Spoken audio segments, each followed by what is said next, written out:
ഇത് യഥാർത്ഥത്തിൽ രാഹുൽ മാങ്കൂട്ടം ചെയ്ത തെറ്റിന് നൽകിയ ശിക്ഷയായി കാണുന്നതിന് വേണ്ടി കഴിയില്ല.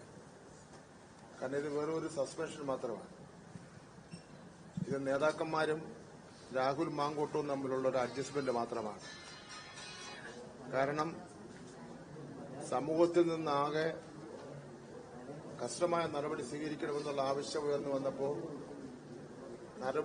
നടപടിയിലേക്ക് പോകുന്നു കോൺഗ്രസ് നേതൃത്വം എന്ന് മനസ്സിലാക്കിയപ്പോൾ രാഹുൽ മാങ്കൂട്ടം നേതാക്കന്മാരെ ഭീഷണിപ്പെടുന്നതിന് വേണ്ടി തയ്യാറായി.